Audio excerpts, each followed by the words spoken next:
कहानी की शुरुआत योंग नाम के एक मशहूर बॉक्सर से होती है। योंग अभी सिर्फ 16 ही साल का था, पर अपनी काबिलियत की वजह से वो पूरे शहर में काफी ज्यादा मशहूर हो चुका था। एक रात मैच जीतने के बाद योंग अपने घर वापस जाने के लिए बहुत उत्सुक था, क्योंकि उसकी माँ और बहन घर पर उसका इंतजार कर रहे थे। पर जैसे ही वो घर पहुंचा तो उसने देखा कि वहां उन दोनों की लाश पड़ी हुई थी, और तभी अचानक से एक आदमी ने पीछे से उसके ऊपर भी हमला कर दिया। पर क्योंकि योंग एक ट्रेंड बॉक्सर था तो उसने बड़ी ही आसानी से खुद को बचाकर उस कातिल को जान से मार दिया। 2 साल बाद एक स्कूल में कुछ लड़के योंग की खबर सुन रहे थे कि असल में जिन लोगों ने उसके परिवार पर हमला किया था वो सभी चोर थे, पर फिर भी योंग ने अपनी बॉक्सिंग स्किल्स से उन सभी को खत्म कर दिया था, और इसी वजह से उसके ऊपर खून का इल्जाम लगाकर उसे जेल भेज दिया गया था। उसी क्लास में सोबिन नाम का एक लड़का भी था जो नया नया इस स्कूल में आया था। असल में सोबिन को उसके पिछले स्कूल में बहुत ज्यादा परेशान किया जाता था, जिससे बचने के लिए उसने अपना स्कूल बदला था, और धीरे धीरे उसे ये स्कूल अच्छा भी लगने लगा था।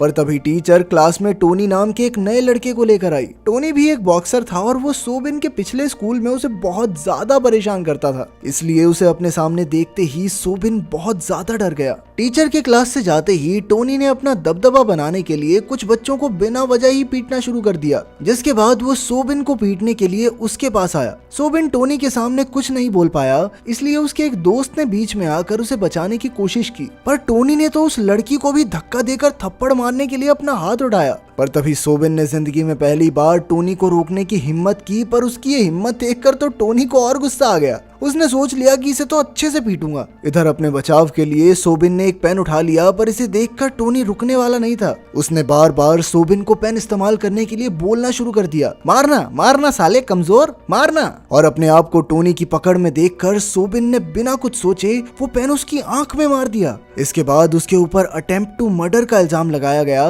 पर सोबिन कोर्ट में टोनी के खिलाफ कुछ नहीं बोल पाया, जिसके चलते उसे 2 साल की सजा सुना दी गई। कोर्ट से जेल ले जाने के लिए उसे एक बस में बैठाया गया, जहां किस्मत से उसकी सीट योंग के साथ थी। जेल पहुंचकर सभी कैदियों को अलग अलग सेल्स में डाल दिया गया, जहां सोबिन की दोस्ती मिन नाम के एक चोर से हुई। उन दोनों को एक ही सेल में डाला गया था, जहां एक आदमी ने उन्हें जेल में चल रहे राज के बारे में बताया। उस जेल में जून, आकियो और हान नाम के 3 सबसे बड़े कैदी थे, जिनमें से जून तो अच्छा आदमी था, जो आकियो और हान को बाकी कैदियों को तंग करने से रोकता था। लेकिन फिर हाल ही में आकियो और हान ने एक प्लान बनाकर जून को फंसा दिया, जिस वजह से पुलिस ने उसे एक अलग कमरे में बंद कर दिया था, और तभी से आकियो और हान सभी कैदियों को परेशान करने में लगे हुए थे। लेकिन वहाँ का सबसे ताकतवर कैदी अभी भी योंग ही था, जिससे सभी लोग काफी डरते थे। लेकिन योंग की अच्छी बात ये थी कि वो बिना किसी बात के लड़ता नहीं था। अगले दिन सोबिन और मिन चुपचाप खड़े होकर आकियो और हान के बीच चल रहे फुटबॉल मैच को देख रहे थे,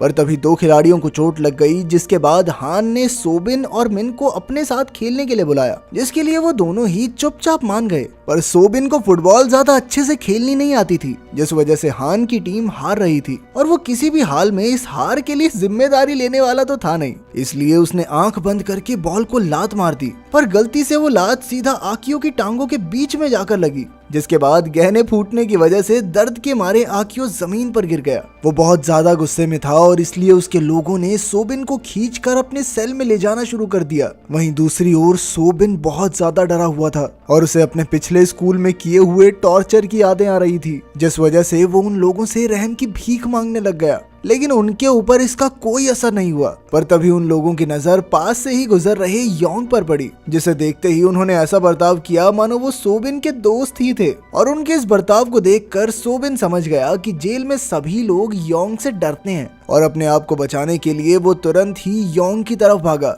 वैसे तो योंग फालतू चक्करों में पड़ता नहीं था, लेकिन अपने सामने सोबिन को यूं गिड़गिड़ाते हुए देखकर उसने उसकी मदद करने का फैसला किया। और जब आकियो ने उसे रोकने की कोशिश की तो योंग ने एक ही मुक्के में उसे नीचे गिरा दिया। जेल में सभी बच्चों को पढ़ाया भी जाता था, पर क्लास के दौरान आकियो की नजर सिर्फ सोबिन पर ही थी, जिसे वो किसी भी हाल में सबक सिखाना चाहता था। क्लास के तुरंत बाद एक गार्ड सोबिन को किसी से मिलवाने के लिए लेकर गया, और ये आदमी कोई और नहीं बल्कि टोनी ही था, जिसकी एक आंख अब पूरी तरह से खराब हो चुकी थी। साथ ही उसे स्कूल से भी निकाल दिया गया था, जिस वजह से वो अपनी जिंदगी सड़कों पर बिता रहा था, और उसका मानना था कि उसके साथ ये सब सोबिन की वजह से हुआ था, और अब वो किसी भी हाल में उसे जान से मारना चाहता था। ये बात सुनते ही सोबिन हमेशा की तरह उससे अपनी जान की भीख मांगने लग गया, लेकिन टोनी को भी उसकी इस बात से कोई फर्क नहीं पड़ा। क्लास के दौरान सोबिन की नजर योंग पर पड़ी जो उस वक्त अपनी ट्रेनिंग कर रहा था और उसे देखते ही सोबिन को एहसास हुआ कि उसके पास अभी 2 साल पड़े हैं बाहर जाने में और अगर वो अच्छे से बॉक्सिंग सीख जाए तो अपनी जान बचा सकता है। इसके बाद वो तुरंत ही योंग को अपना ट्रेनर बनाने के लिए चला गया, जिसके लिए पहले तो योंग ने साफ इनकार कर दिया क्योंकि उसे लगता था कि शायद सोबिन अपनी काबिलियत का गलत फायदा उठाएगा। पर जब सोबिन ने उसे अपने साथ हुए बर्ताव के बारे में बताया तो योंग को विश्वास हो गया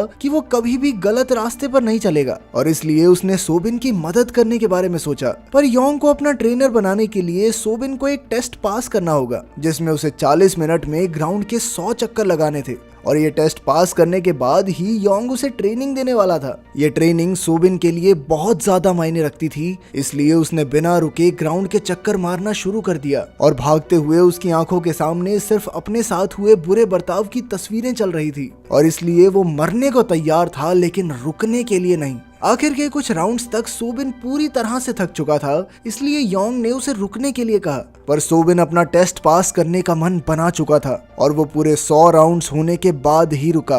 तब तक वो इतना ज्यादा थक चुका था कि वो जमीन पर बेहोश होने ही वाला था, पर तभी योंग ने उसे पकड़ लिया।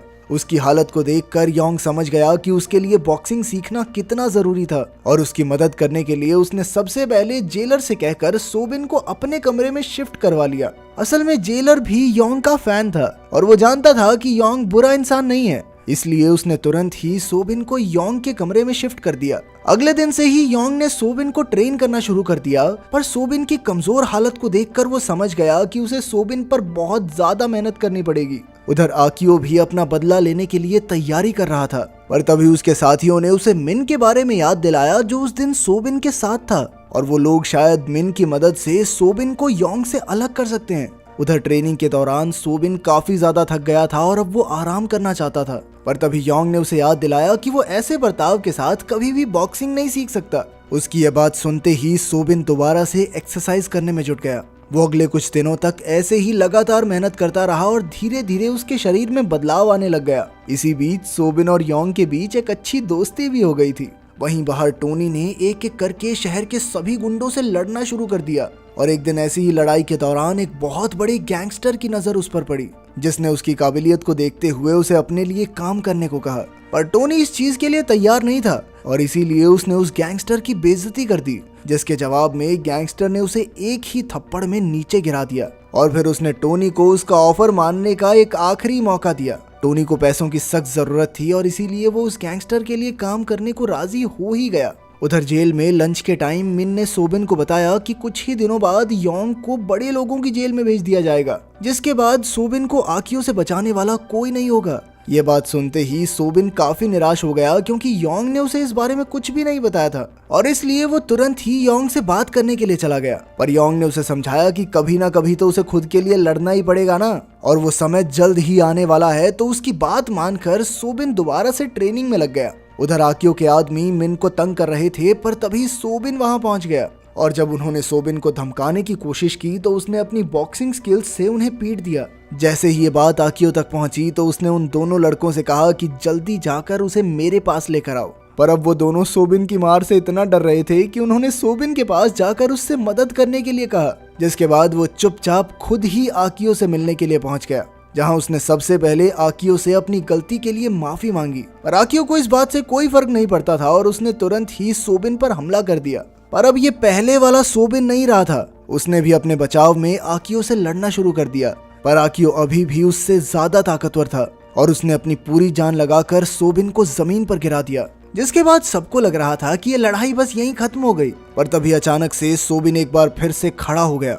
इस बार उसने आकियो को जो पीटना शुरू किया और वो उसे तब तक पीटता रहा जब तक योंग ने उसे रोका नहीं, जिसके बाद वो दोनों चुपचाप वहां से चले गए। उधर शहर में टोनी का डर काफी तेजी से बढ़ रहा था और वो दिन ब दिन और खतरनाक बनता जा रहा था। उधर योंग के साथ अपनी आखिरी ट्रेनिंग के दौरान सोबिन ने लगभग उसके चेहरे पर एक मुक्का मार ही दिया था, लेकिन इसी के साथ उन दोनों का साथ भी खत्म हो गया क्योंकि उसी दिन योंग को दूसरी जेल में भेजा जाना था। जाने से पहले योंग ने उसे हमेशा मेहनत करते रहने को कहा। योंग की जेल से निकलते ही जून को भी आजाद कर दिया गया, जिसका मतलब ये था कि अब जेल में कोई किसी को परेशान नहीं करने वाला था। पर तभी हान ने सोबिन को लड़ाई के लिए चुनौती दी, जिसमें शर्त ये थी कि अगर सोबिन जीत गया तो हान कभी भी किसी कैदी को परेशान नहीं करेगा। और इस लड़ाई के लिए उन्होंने 5 दिन बाद मिलने का फैसला किया। इसी बीच टोनी दोबारा से सोबिन से मिलने आया क्योंकि जेल के बाहर तक सोबिन की ट्रेनिंग के चर्चे चल रहे थे, लेकिन वो डरने की बजाय काफी खुश था क्योंकि अब उनकी लड़ाई टक्कर की होने वाली थी। कुछ दिनों बाद मैच के दौरान हान और सोबिन एक दूसरे को कांटे की टक्कर दे रहे थे और सोबिन की कड़ी मेहनत के सामने हान भी ज्यादा देर टिक नहीं पाया और अपनी हार मानते हुए उसने अपने वादे को पूरा करने का फैसला किया। उस दिन के बाद से जेल में कभी भी किसी को परेशान नहीं किया गया और धीरे धीरे सभी लीडर एक दूसरे के काफी अच्छे दोस्त भी बन गए। कुछ इसी तरह सोबिन की कैद के 2 साल भी बीत गए और जेल के बाहर निकलते ही उसका सामना टोनी से हुआ, जिसने बिना कुछ बोले ही उससे लड़ना शुरू कर दिया। उनकी लड़ाई के दौरान हमने देखा कि वो दोनों ही इतने फुर्तीले थे कि वो एक दूसरे को एक मुक्का भी नहीं मार पा रहे थे। पर थोड़ी देर बाद टोनी ने ठीक पहले की तरह सोबिन को पीटना शुरू कर दिया, पर तभी जमीन पर पड़े सोबिन की आंखों के सामने योंग का चेहरा आया। वो फिर से उठ खड़ा हुआ और लड़ना शुरू कर दिया और इस बार उसने योंग की बताई हुई एक खास टेक्निक का इस्तेमाल करके ऐसा मुक्का मारा जिससे टोनी चाहकर भी खड़ा नहीं हो पाया। टोनी को हराने के बाद सोबिन चुपचाप वहां से चला गया। दूर होने के बावजूद भी उसकी और योंग की दोस्ती अब भी बरकरार थी। अगर वीडियो पसंद आई तो लाइक कर देना, चैनल को सब्सक्राइब कर देना। मिलते हैं अगली वीडियो में।